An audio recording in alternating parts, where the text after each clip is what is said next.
That she's really going to share a story about working the steps, living this program, service work, service work, service work. And with that, I give you my sister, Beverly R.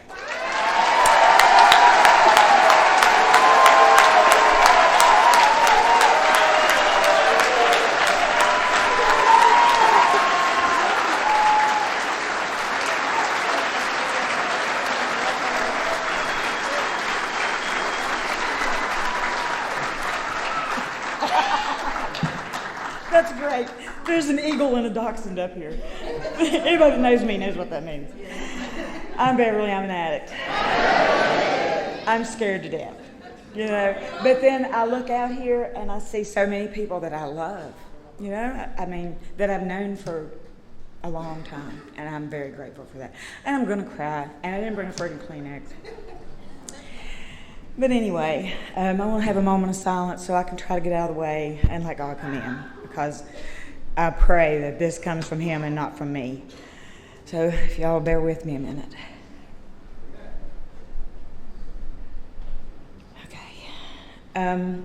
I had a good friend to tell me to read something before, when I was freaking out 2 weeks ago about doing this, and I want to share it with you guys. It's the last two paragraphs in the 11th step, and it is like my life, you know. And I'm very grateful that I can read something like this, and I know that it's how I live my life.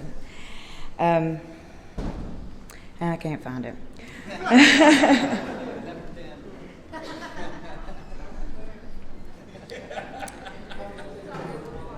Hang on, give me a second. I lost it, George. I got the wrong damn book. Never mind. I was looking at it and I was thinking, that don't look familiar. Okay. Anyway, I try to follow something, but I'm all over the map, so I'll try to do the best I can. My earliest memory in my life is of, I had a cousin that was same age as me, and she had long black hair, and she was beautiful, and I wanted to be just like her. I thought she was everything I wanted to be and everything I wasn't, and I don't know, I always looked up to her, and her mom was off the hook and didn't care what she did, and so she got to go run crazy, and I thought that was the coolest damn thing ever. You know, and I can remember feeling apart from and feeling like I wish I was her, I wish I was somebody else. And so that's my earliest memory. When I was growing up, my dad was an alcoholic. He would binge drink for weeks at a time, and you know, we would know if he was come home late from work that we were in trouble, and we'd have to hide the guns and all that. And I can remember thinking, I will never be like that man. I will never be that guy, you know. And funny how that happens, isn't it?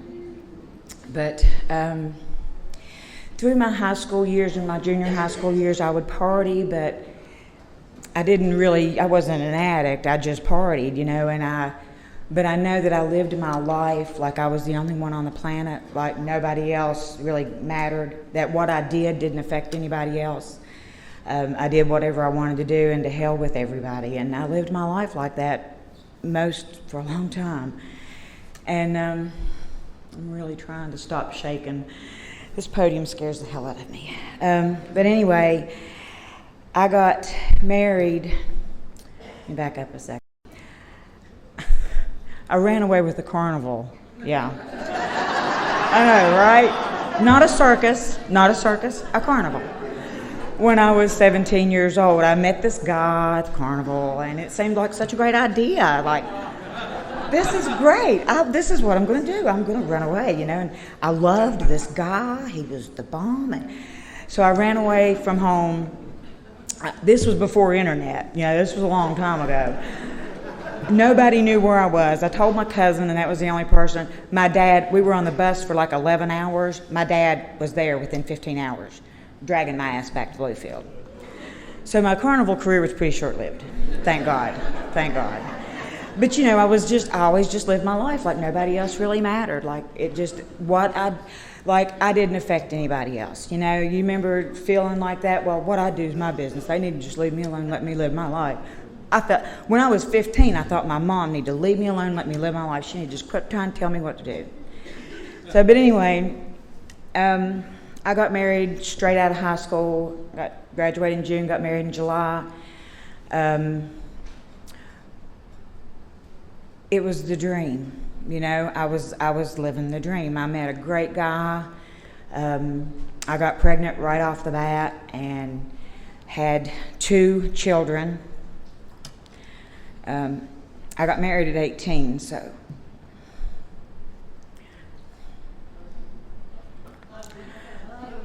On November the 20th, 1980, I left my home to go to Bluefield and pick up my husband.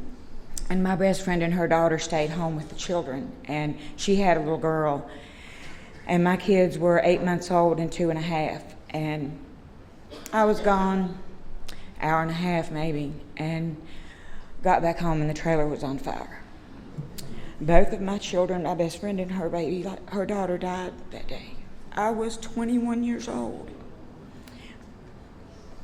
I don't think 121 would give you living skills for something like that. I don't know if that's the day that I became an addict. I don't have anything to compare it to.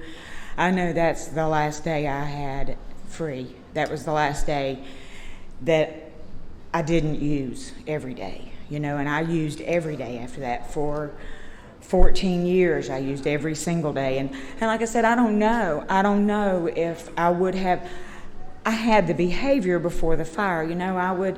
I'd go steal shit, and me and my friend we had clothes hanging all over the house that we didn't even need, but we could get away with it. So I had a lot of the behavior, but the dope, I wasn't an addict. I didn't have to use against my will yet, and then the night of the fire, my grandmother's doctor gave a blanket prescription to the whole family of Ativan. They gave the whole family prescription, and every time I turned around, somebody was putting a pill in my mouth.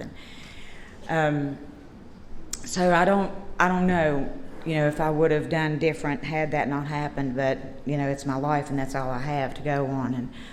And so after that, I used all the time. I was not a functional person. Press, radio, and films.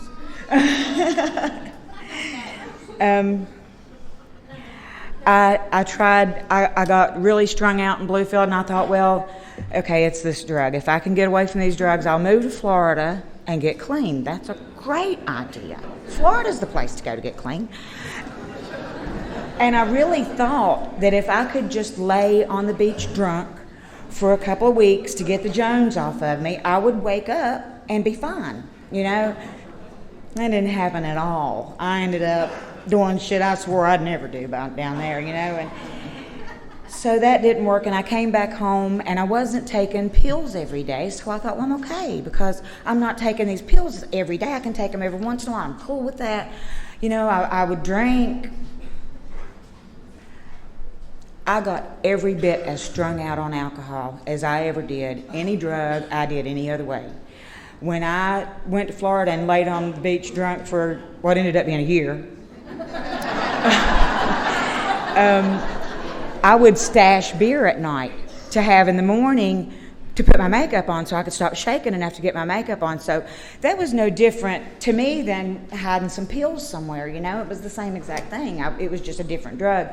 So when we say alcohol is a drug, I know that. I don't have any misgivings about that at all. I know alcohol is a drug. I got every bit as strung out on that. So anyway, I came back home, and my husband, if we don't kill each other before the 4th of July, which it could happen, I'll be married 36 years.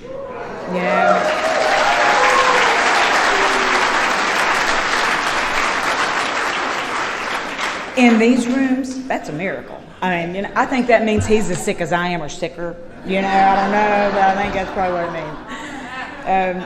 But anyway, we separated after the fire for a while, and counselors and stuff have told me that it's very rare that couples stay together through shit like that. But for whatever reason, God saw fit for us to stay together.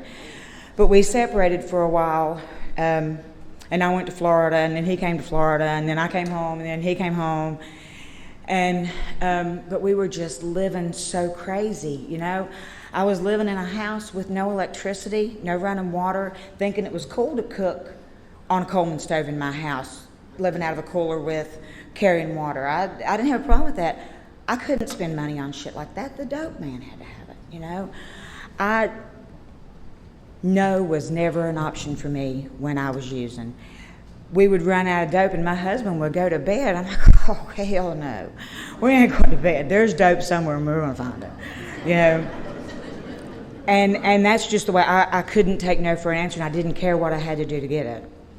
So on the 29th of December, 1994, I left my house that morning at like 7:30, 8 o'clock in the morning with a bunch of pills to go sell, to make enough pills to get well enough to go to work and make money to get more dope. You know, and that's exactly what my thought process was when I left. I didn't come home till 2:30, 3 o'clock the next morning. I was $700-800 in the hole. I went and bummed a bunch more dope, sold it so I could go do the dope I wanted to do. My husband had no idea where I was. I had saved him like one pill in a joint. Been gone all day. I walked back and I was like, I don't know why you're mad. I hadn't saved you this, you know. Yeah.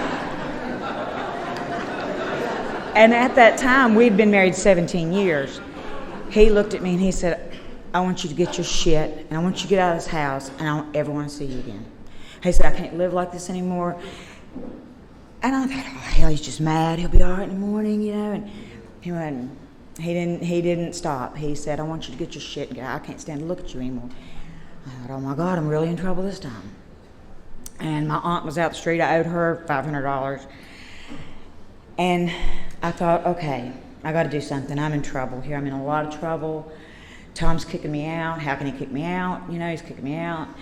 And I said, I want to go to detox. I want to go to Princeton. I want to go into the hospital. And he's like, I ain't taking you nowhere. I ain't taking you nowhere. I'm done with you. I thought, okay. Now, I'm not a suicidal person. I've never been suicidal. I'm blessed with that. I've never ever thought about killing myself. That's not something I would ever do. But I thought, if he thinks I'm dying, he'll take me to the hospital. So I went in my bathroom. And honestly, you know, they talk about that moment. I went in my bathroom and I looked in my mirror and I saw myself. I saw what I had become. I never dreamed I would ever be that person looking back at me in that mirror. I couldn't believe what I'd become. I thought, wow, you know, and I went back in there and I told Tom, I said, I'm going to kill myself. If you don't take me to the hospital, I'm going to kill myself. He's like, oh, goddamn, Beverly. You know, I had him, you know. So he took me to the hospital, and he dropped me off at the detox at Princeton Community Hospital. And I walked in that hospital that night. And now, mind you, I have lived my life lying to everyone. I never told the truth about anything ever, ever, much less the dope I had done, you know, ever, ever. And so I walked in that hospital, and they had these rooms that they, you know, I guess they still do. And I walked in there, and the nurse came in there, and she asked me why I was there. I told someone the truth for the first time, and I don't even know when. I told her everything I had done. I told her exactly where I was and what was wrong and how I was living my life and that I couldn't stand it anymore. And mind you, I didn't go in there thinking about getting clean. I was in trouble, you know. But for whatever reason, when I walked in there, my higher power intervened. And I got honest with someone for the first time ever, you know. And, you know, what I did was I left my husband and my family in a mess that night. I left them in a mess. And I went into detox, and I stayed there for a week. And then they were sending me to Fairmont, to the ACT unit in Fairmont. And I got up there after a week, and I was shaking, kind of like I am right now. And they were doing that interview on me, and that guy was like, we can't keep you here. You're still detoxing. You can't stay here. I knew if I went home I was going to use. If I walked back in my front door, I knew for a fact that I would not stay clean. They sent me back to Princeton. I still didn't go home. I went right straight back into the hospital and stayed another week. I knew if I went home I'd use. So then a week later, my dad and my uncle dragged my ass back up the road again to Fairmont, and this time they kept me. And so that was my beginning of my journey with Narcotics Anonymous. That's where I met NA for the first time, was at the ACT unit in Fairmont, West Virginia. And I can remember this guy walked in and he had these key tags hanging off of his belt, and he had a zillion of them. And I thought, that's the coolest damn thing I've ever seen in my life. You know, he's been clean forever, you know. And it's like, wow, that's cool. But I went in there still the same sick addict that left my house that night. And being faithful in my marriage and in my life was not really a big deal to me, because I still live by what I do doesn't affect you. It's none of his business what I'm doing. And I went into treatment with that thought, you know, and started flirting around with some guy in there like a dummy. And you know, we didn't do anything, so I thought it was cool. And one day, like a week later, I thought, here I am. I've done the impossible thing. I've gotten clean. I'm in a treatment center, a long way from home. My husband still, I don't know if he's ever going to speak to me again or not, but why am I keeping on doing this stupid shit? Why am I keeping on with this behavior? I have this opportunity to change my life. Why would I keep on doing this shit? So I quit. I just was like, no. Well, this guy was psycho crazy. He sent letters to the damn treatment center, to the halfway house I was supposed to go into, threatening them because they were keeping him away from me. I mean, just crazy shit. Well, they wouldn't let me go into the halfway house because of it, because they wanted me to go into a domestic violence thing or something. I was like, oh, for God's sake, you know. So anyway, I came home the day before Valentine's Day, and I got home at like 5 o'clock in the morning. And I was in a meeting at noon that day. You know, I got introduced to Narcotics Anonymous up there, and we went to meetings very religiously up there. And I went to a meeting my first day out, within 7 hours of being out. And while I was in treatment, there was this guy in my home group. His name was Jeff. And he gave my sister a meeting schedule. And on that schedule, it had the Just for Today reading. Just for today, I'll have a program, you know. I taped that on my nightstand in that treatment center, and I read it every day. And I thought, just for today, I'll have a program. I don't know what that means. I don't know what a program was. I never heard of a program, you know what I mean? I didn't know nothing about that. But I read it every day.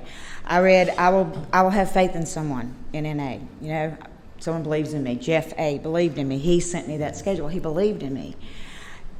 That schedule and him handing that schedule to my sister really was an amazing thing for me. It was the start of my journey here.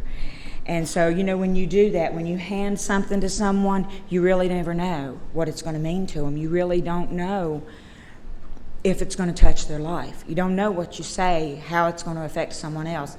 When we share a message of hope in Narcotics Anonymous, you don't know whose life you're changing. You know, I was so hopeless. I knew that I was going to die using drugs. I had no doubt.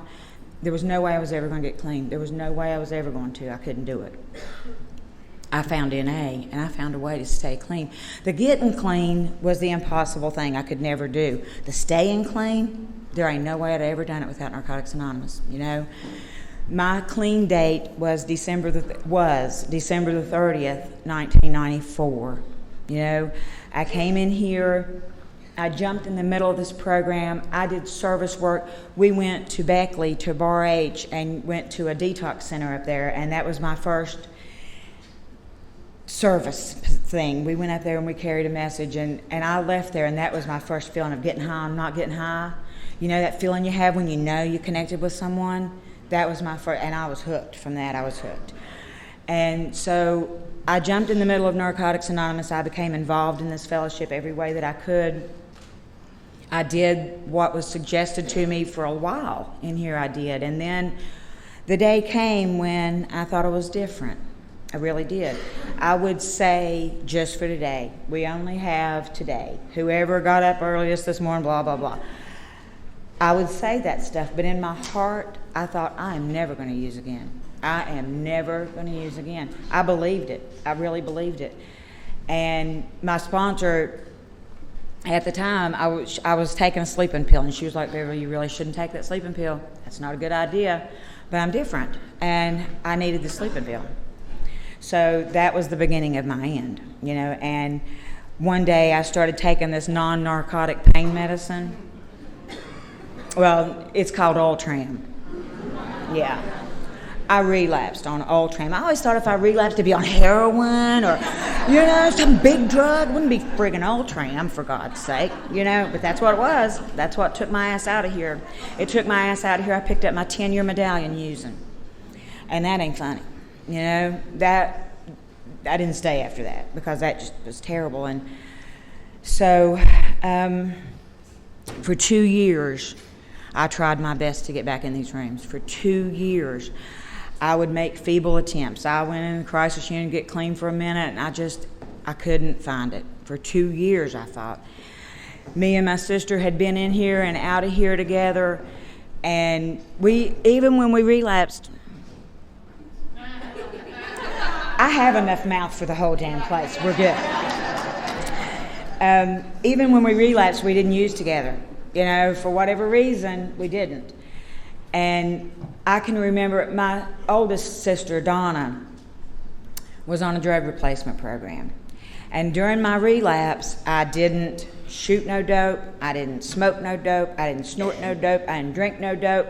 I just did the dope that my sister gave me, and I thought that was okay. Not that it was okay, but that I wasn't as bad as I had been before because I wasn't doing it in all these different ways. And Sharon, I was just miserable. I couldn't get back in here. No matter what I tried, I could not get back in here. I could not find my surrender again. Sharon would call me and she'd say, "Sissy, pray for surrender." And I tell this all the time. I can remember standing in my kitchen looking out my window thinking I blew it. I blew my only chance at recovery. I'm never going to get back in there again. I can't get clean. I cannot do it, And on January the 4th, 2007, my oldest sister, Donna, died as a direct result of this disease. And that morning, before we got the phone call, I had snuck out to my mom's house. This is the person that I had become again. I'd snuck out to my mom's house 6 o'clock in the morning because I knew nobody else was up. And I hugged my mother, and I told her how much I loved her, and I peeled the pain patch off her back and put it in my mouth. That's who I was. That's the addict that I am. And I tried to justify how I needed that more than she did, my mom, That's tough shit right there. That's a hard thing for me to stand up here and tell you all about, But that's who I became. Again. I became that again. And I went back home chewing on that damn patch and my phone rang. It was my brother, and he said that Donna Lynn was dead. I kept thinking this is a joke. He's going to say they came and they gave her that Narcan stuff and they brought her back and it's going to be okay. And it wasn't. She was gone. And Narcotics Anonymous showed up at her funeral in force. There were people from all over our region at her funeral that night. And everybody kept hugging me and saying, "Beverly, please come home. Please come home before you die. Please come home." And I can't. I just can't. I can't get clean. The day after her funeral, I woke up that morning and I was like, I didn't have a desire to get clean. But I called Sharon. I was like, "I'm going to try to get in the crisis unit today. I'm going to call." So I'm going to call Tom first and see if it's okay with him, like he would have had a problem with that, And Sharon was like, "No, don't call nobody. Call the crisis unit first." And the crisis unit at home, normally it's a week or two wait before you can get in. They told me come right then. I got in that day. I went over there with a mouthful of my mother's pain patches, chewing on them all the way over there, and January the 10th, 2007 is now my clean date. And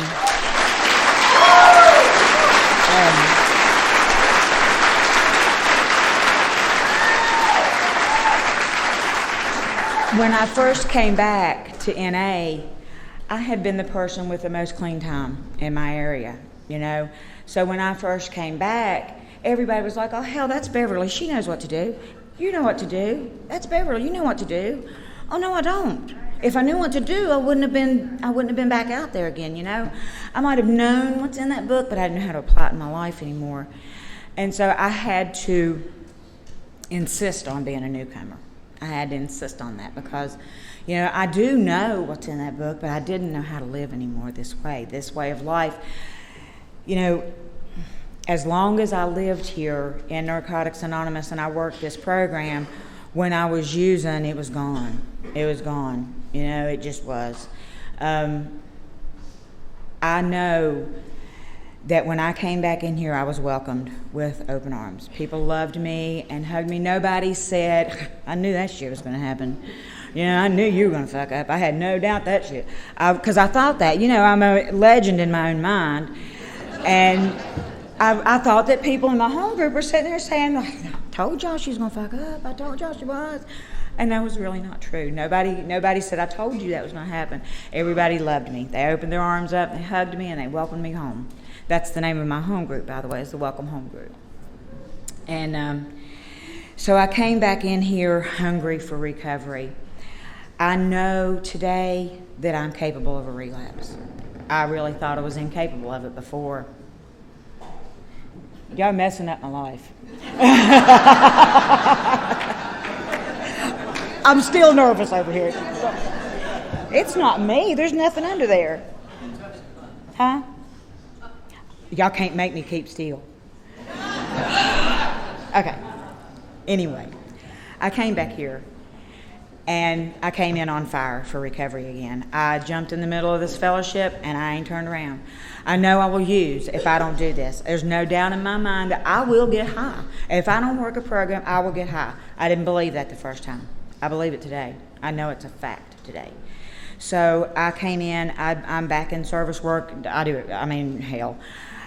I stayed on this convention committee, honest to God, for my first 9 years clean and this 6 years clean to keep from being up here. I really did. That's no shit.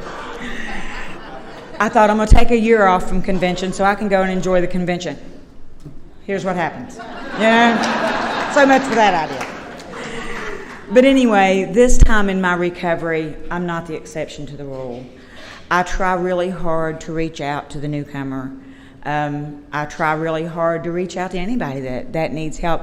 I can be the most judgmental person in the room sometimes, and I hate that about myself, But then there are other times that I catch myself feeling a love and compassion that's not from me. It has to be from a higher power. And I get that in here. My defects didn't go away because I walked in the room. They're still here. They will shine on you. As Greg P. said, they will shine on you. But anyway, I came back and I jumped back into service work and I got a sponsor right away and I started working steps, and this time in my recovery is so completely different than the last time. This time I know what I'm capable of. I know that I will use again if I don't keep doing this, and my sister died in January, my mom died in August, and my brother died 2 weeks later, all the same year. I was clean when my mom and my brother died. I didn't have to get high behind that stuff, You guys were there with me. There's never a good reason to use. I think I've lost it. I think I'm done just about. I do want to say that I've had a lot of trouble with sponsorships since I've been back this time. I've had a lot of trouble clicking with that one person. I've had a couple of sponsors since I've been here, and I don't think it's the sponsor's fault. I think it's been my fault, but Rocco, somebody told me a while ago Rocco was on one side and Patty G was on the other, and God's got my back, and that's true. And so I had a lot of help, and I have found the sponsor that God meant for me to have. And she's so much younger than I am, and if we weren't in these rooms, we probably wouldn't have a whole lot in common, but we clicked. I found that. I wanted to share with you guys, I am 54 years old. It is old. I am the oldest person in my area. Thanks, George. I'm the oldest person in my area. I've been married longer than most people in my area have been alive, and that's true. And I can identify out like that. You know what I mean? You know, the newcomer comes in looking for ways to identify out. I can identify out with that stuff because I have a hard time finding somebody. You know, I hear people share, well, there's not people there with more clean time than me. And, you know, I don't think that means anything, you know. But sometimes there's shit going on in my life that I have a hard time sharing about. It means because nobody else has been alive 36 years, much less married that long, you know. And so I have to really work at staying focused on what's real, and it's inside. It's not what we look like, what we do for a living, where we live. It's not about that. It's what we have inside. It's how I feel. I promise you, every one of you in this room has felt exactly the same way I felt at one time or another. You know, when I came in, if you didn't do the dope I did and the way that I did it, you couldn't possibly have anything to share with me. You know, because that was all I knew was the dope I did. You know, and now I know that even though we all look different, we come from a million different places, probably would have tried to kill each other had we been out on the street together, we all feel exactly the same inside. I didn't know that. I always tried to identify your outsides with my insides. You know, I thought, you know, that if you have this and you look at a certain way and you do a certain thing, you have it all together and I'm a major fuck up. You know, I've really felt that way all my life. Like, I never quite met the muster. You know what I mean? I just never quite made it. And I came in here and I know that we are all exactly the same. You know, and you don't have to have more clean time than me to help me stay clean today. You don't have to do the same, you don't have to have done the same dope I did to help me stay clean. You just have to feel the same way I felt. And we do. And that's something that with newcomers I really try to let them know that I promise you I feel exactly the same way you do. And so, you know, I guess that's the thing for me that I try to focus on the most. It's not the outsides. Because, you know, I mean, I'm 54. Stuff ain't nowhere near where it used to be. It's just a fact of life. And I wish that I was 20 years old and clean in this fellowship and living my life this way then. But it took every single thing that it took for me to be here today. And I really do believe that it took me being the piece of shit that I was that peeled pain patches off my mama's back. It took everything.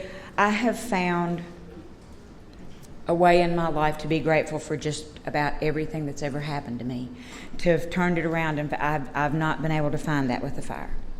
That's not something that I can say that happened so this would happen. You know, I can't find a reason for that. I never will. I just can't. But my sister Donna, bless her heart, she was in this fellowship back in the early 80s, and I thought you guys were a cult. I went one time to an AA meeting with Sharon, and she was there, and she said she was an alcoholic. And I'm like, no, you're not. We don't drink. It fucks up your buzz. You know, we don't drink. And I thought, what is she saying this for? These people are making her believe shit that's not true, you know.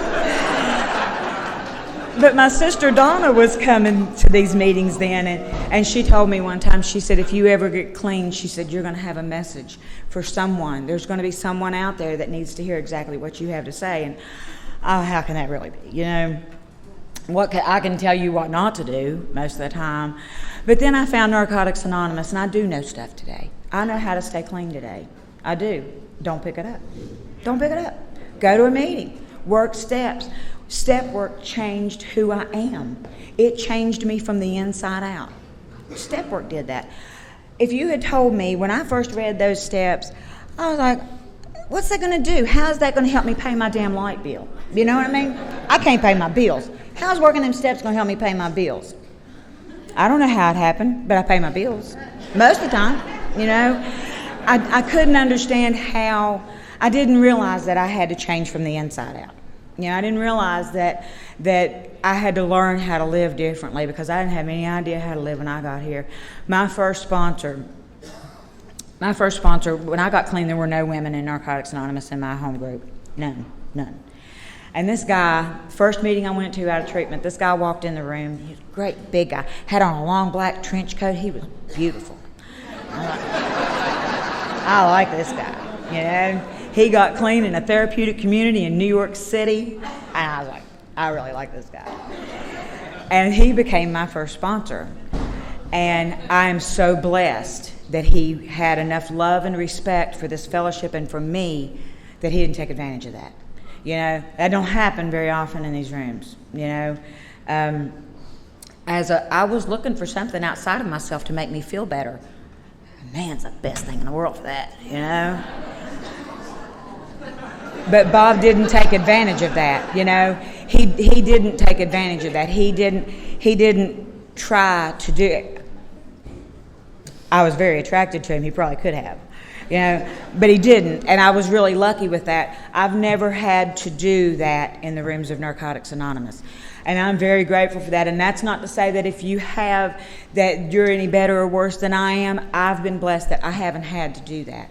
Once I got clean, it mattered to me what my husband thought. It mattered to me.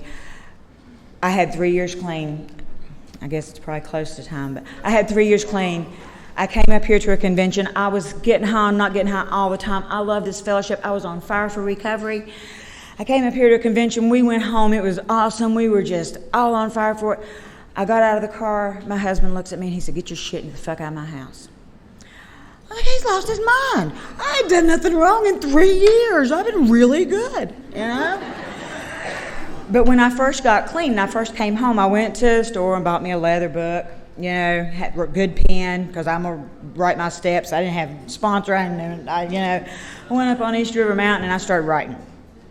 And what I ended up writing was the worst of the worst shit that I had ever done in my life. When I first read those steps and I saw that 8th step, I thought, well, I don't ever have to tell Tom this stuff because it would hurt him, you know. So I wrote all this stuff, and it made me feel so bad because I was way out of order. I didn't have no reason to be writing that stuff. I wasn't ready for that. So I closed that leather book, and I put it in my nightstand, and I forgot it existed. I was at convention. My husband was looking for batteries in that nightstand. He read everything. That day was no less devastating to me than the day of the fire, and that's the truth. Everything that I had ever done that he never needed to know about, he knew about. He knew about it all. And it was devastating. We had been married, you know, this is the guy I'm supposed to be with my whole life. He knew that I had done terrible things, and he told me to get out. I take off to Princeton to a meeting bawling, because that's what I do when shit hits the fan. I go to a meeting, you know, and for 2 months, every day I would come home and he would be sitting in the dark, listening to Lion Eyes, you know, shit like that. You know, I mean, every day. And every day, I was like, I let that happen. I felt like I deserved that him making me pay for what he found out. I felt like I deserved that. And I thought I know he had every right to feel exactly how he felt, you know. And then the day came when I knew I couldn't live like that anymore, that I couldn't live. If he couldn't learn how to forgive me, I can't change it. I can't unring the bell. Whatever happened then happened, and I can't undo it. And so I told him that night, I said, you know, if you can't forgive me, I understand. I can't undo what you read. I can't change what happened, but I can live my life today that you don't ever have to worry about that kind of stuff again. He told me I had destroyed him. That's when I knew my life matters to someone else. What we do matters to other people. I really didn't know that until that day. He stood in our living room and he said, "You have destroyed me." That killed my soul. But then the day came that I told him that either had to find a way to forgive me or we couldn't be together anymore, because I can't live being made to feel so guilty all the time for something I can't change, you know. And for whatever reason, that was it. We're getting ready to be 36 years, so he found a way to forgive, you know. I'm so very grateful for that, because there are no more secrets. He knows it all now. He really knows it all. And I don't know why our marriage survived that. You know, it survived the fire. They said it wouldn't. It survived that. They said it wouldn't. It did. And I'm so very grateful, because I can't imagine my life without him. you know. But I never lived that way before I got here. Y'all taught me how to be a faithful, loving, caring wife. You taught me how to give a shit about everybody, about anybody. I didn't do that before I got here. Bob, my first sponsor, had to tell me what to wear to my first job interview. He had to tell me when it's time for me to go for a job interview. He got clean in a therapeutic community, like I said, and if you screwed up, they put a sign around your neck and set you at the door. And they meant it. And that was exactly what I needed at that time. That was the recovery that I needed. I needed someone to tell me what to do all the time. And so he was my first sponsor, and when it came time to do my fourth step, I knew I couldn't do a fourth step with him because he was a man, and I'm always going to care what y'all think about me. I understand. So I shared it with a counselor, and then I knew I had to have a woman sponsor. Am I still too close? I love you all. Anyway, I've had a lot of trouble with sponsors, and it's been me. It hasn't been the sponsor. You know, I didn't want to follow direction, or I wanted to follow it my way, or whatever. But now I have Erica, and God put us together for a reason. I'm old enough to be her mama. She gives me such great direction. You know, you never know who you're going to hear the message from in here. It's easy to discount people that don't look like you or act like you or do or live the way you live. It's real easy to discount that. You don't know who you're going to hear the message that saves your ass from. It could be the one you don't want to speak to the most. Probably will be, you know. So anyway, I think I'm done. I'm really glad this is over. I love you guys. Thank you so much.